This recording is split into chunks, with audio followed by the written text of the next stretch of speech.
I'm about to tell you something that will completely change the way you think about the economics of professional tennis. So ladies and gentlemen, stop what you're doing and pay attention. The authorities are completely insane with what we are seeing in the California desert, which is unprecedented. The 2026 BNP Paribas Open at Indian Wells is now the focal point of a conflict between the established order and an unexpected force of nature. Alexandra Eala is the name of such power. This isn't just a sports narrative, so allow me to set the scene. This is a tale about nationalism, power, money, and what occurs when a hierarchical organization unexpectedly encounters an uncontrollable force. Women's tennis is governed by the WTA, which has spent decades carefully crafting its image. They have their corporate darlings, their top seeds, and their cliched stories. The prime-time slots go to the top performers in the world. The largest courts are awarded to Grand Slam winners. Everything is organized. Everything is under control. Everyone is aware of their position in the hierarchy. Then Alexandra Eala entered and completely overturned the table. The tennis establishment does not want you to know this unsettling reality. A 20-year-old Filipino player who is rated 28th in the world is attracting larger audiences, making more money from tickets, and generating more social media interaction than the top 10 put together. Give that some thought. Give it some time to marinate in your mind. While Alexandra Eala makes every match a sold-out spectacle, the supposed superstars of this sport, those with Grand Slam titles, world #1 rankings, prime court assignments, and major broadcast slots, are playing in front of half-empty stadiums. Additionally, the WTA allegedly attempted to stifle the surge in interest and revenue rather than recognizing it. This is when the story becomes truly frustrating, so we must discuss what allegedly transpired behind closed doors. Several stories state that Tommy Hose, the event director, received letters from the WTA leadership voicing concerns about the ELA effect. Now, take a moment to consider that wording, worry. A player's excessive popularity worried them. Too many fans were showing up, which worried them. They were worried that too much money was being made. Moving Alexandra Eala's matches on smaller, more isolated courts was the purported remedy put forth by the WTA board. The stated justification is to keep her fame from overpowering the players with better rankings. What they referred to as the broadcast aesthetic was something they wished to preserve. Translation: while their carefully chosen favorites performed to rows of empty seats, they wanted to make sure the cameras weren't continuously showing a stadium full of Filipino flags. They wished to maintain the appearance that the audience was still drawn to the established order.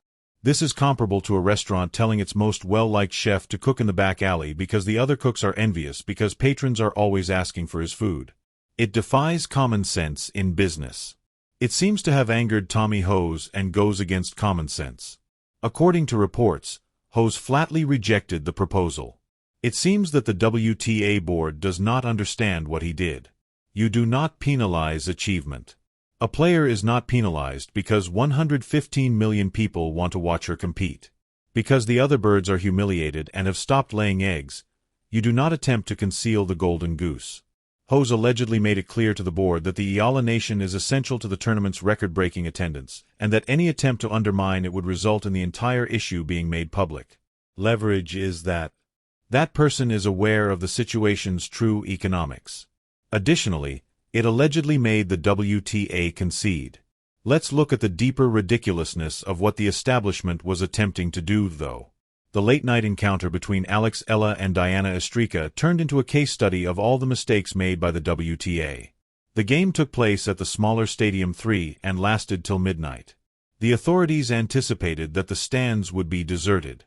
Who watches a player who isn't in the top 25 at midnight on a weeknight? The stadium was transformed into something like to a World Cup qualifier by thousands upon thousands of Filipino supporters. The passion, the noise, the energy. The tournament has never seen anything like it. And because it demonstrated unequivocally that the conventional tennis value criteria are flawed, it frightened the establishment. Drawing power is no longer determined by rankings. Packed houses are hardly a guarantee of Grand Slam victories.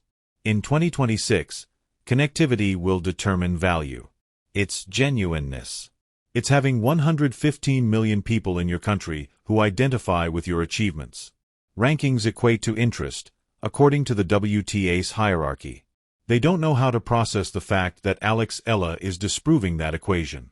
This is when the establishment's worry becomes almost funny in its desperation, so let's follow the money.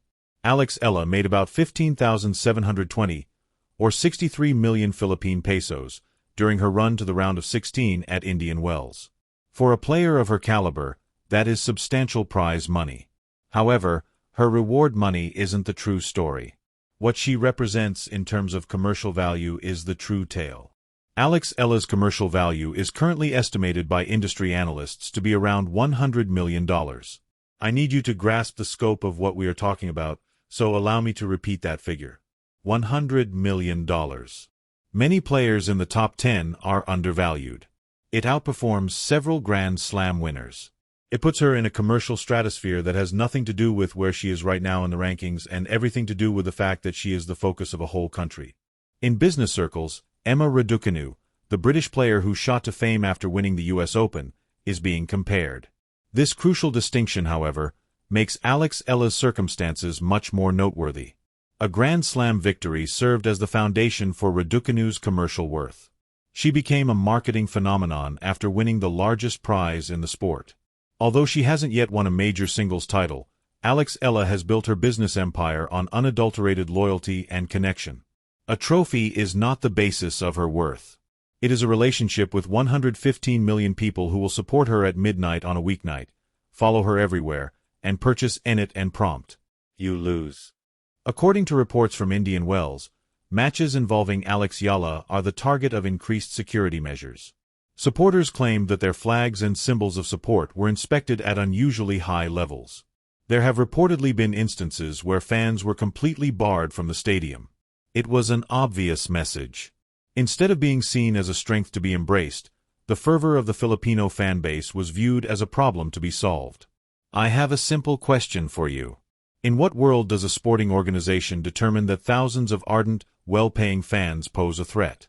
When a company observes record-breaking sales of merchandise, how can it determine that the source of those sales needs to be contained? It is nearly impossible to explain the argument since it is so fundamentally out of step with the fundamentals of commerce. What was the Pine Army's reaction to these attempts at repression? They adjusted. They triumphed. The public viewing places were occupied by them. They inundated Indian Wells Gardens. They created a sea of blue, red, and yellow in every possible area. Everywhere Alexandra Eala's name was mentioned, merchandise sales skyrocketed. Near her matches, food vendors reported record profits. The tournament broke attendance and spending records because it was impossible for the establishment to stop it, not because it was allowed. There's a lesson here that goes beyond tennis, and it's important to make it obvious. Sincere passion cannot be repressed. Enthusiasm cannot be bureaucratically eliminated. You can attempt to conceal it. Try to keep it to a minimum. You might try moving it to later times and smaller courts. However, people will find a way if the connection is genuine. Alexandra Eala is a symbol of something greater than tennis, according to 115 million people. And no boardroom memo was going to alter that. The veteran players had no idea that the dynamics in the locker room would change. Many of these well-known celebrities have benefited from the WTA system's protection throughout their careers. They are used to being given priority, highlighted, and the center of advertising campaigns. They are now witnessing a player who is not in the top 25 get more money, publicity, and sponsor interest than they have ever had. Top players' camps, such as Arena Sabalanca and EGAT, are reportedly aware of the discrepancy in coverage. They are witnessing what Alexis stands for in terms of commercial potential and worldwide reach. And some of them are starting to realize that Alexandra Eala has been creating something completely new while they have been competing for WTA ranking points. A movement that is separate from the established tennis hierarchy. Alex's exceptional mental fortitude in the face of these institutional demands has apparently been seen by the Rafa Nadal Academy, where she trains. Alex has remained focused and disciplined when other young players could disintegrate under the weight of a corporate controversy surrounding his matches. She is aware that any effort to stifle her popularity is really an admission of her dominance. Every restriction imposed on her fans is an admission that the establishment is afraid of what she stands for. What distinguishes potential from greatness is that mental toughness. Her admirers are certain that she will not only get through this time but also use it as fuel for her further ascension because of that quality. The dynamics have now drastically changed as we anticipate the Miami Open. According to reports, the WTA has acknowledged Alexandra Eala as a worldwide asset deserving of the largest stages. In this instance, Tommy Hose prevailed. Alex enters Miami as the 32nd seed with momentum, financial support, and an army of followers prepared to repeat what they did in Indian Wells. The suppression tactic has been abandoned. For Alexa's career, the Miami Open is particularly important. She advanced to the semifinals of this tournament the previous year. The groundbreaking performance that signaled her entry onto the international scene.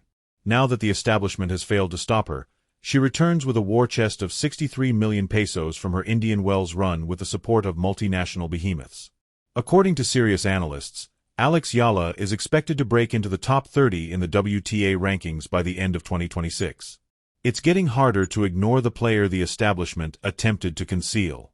Tickets for her debut in Miami have reportedly already broken prior records. Filipino supporters are gathering to Hard Rock Stadium from all across the United States. The WTA is currently working feverishly to prevent Indian Wells faults from happening again.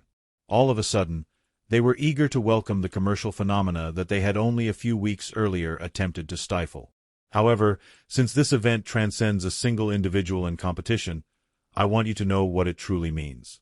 What transpired in Indian Wells is a microcosm of what happens when hierarchical, legacy-based organizations come into contact with organic grassroots energy that they cannot control or create. The ELA fan base was not developed by the WTA. The relationship between